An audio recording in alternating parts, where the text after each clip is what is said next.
Simple murders and atrocities do not constitute the gravamen of the charges in this indictment. Rather, the charge is that of conscious participation in a nationwide government-organized system of cruelty and injustice in violation of every moral and legal principle known to all civilized nations. The tribunal has carefully studied the record and found therein abundant evidence to support, beyond a reasonable doubt, the charges against these defendants.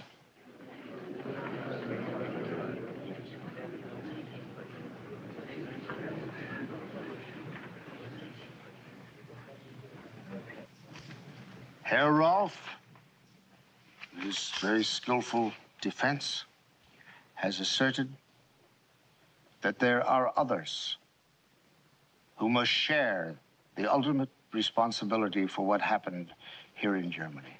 There is truth in this. The real complaining party at the bar in this courtroom is civilization. But the tribunal does say that the men in the dock are responsible for their actions. Men who sat in black robes in judgment on other men. Men who took part in the enactment of laws and decrees,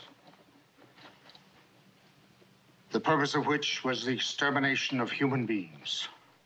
Men who, in executive positions, actively participated in the enforcement of these laws, illegal even under German law.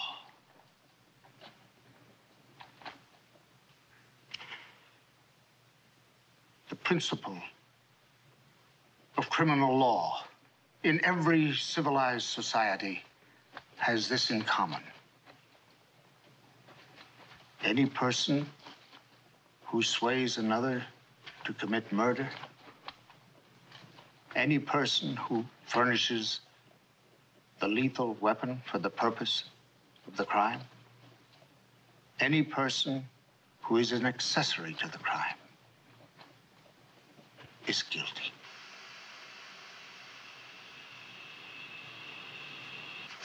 Herr Rolf further asserts that the defendant, Janning,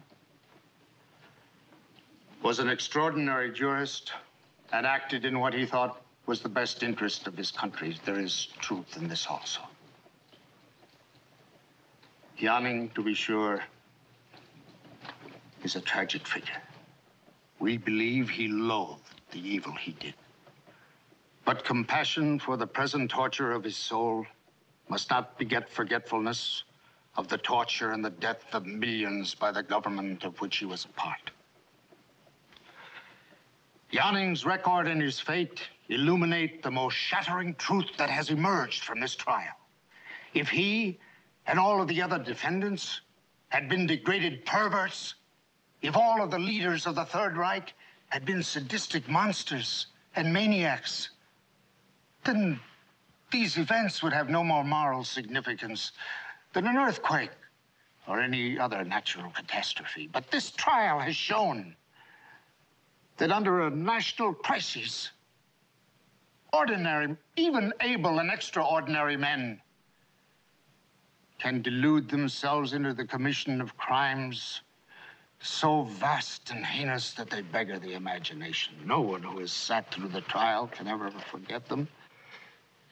Men sterilized because of political belief, a mockery made of friendship and faith, the murder of children. How easily it can happen. There are those in our own country, too, who today speak of the protection of country, of survival. A decision must be made in the life of every nation at the very moment when the grasp of the enemy is at its throat. Then it seems that the only way to survive is to use the means of the enemy, to rest survival upon what is expedient, to look the other way. Well, the answer to that is survival as what? A country isn't a rock. It's not an extension of oneself.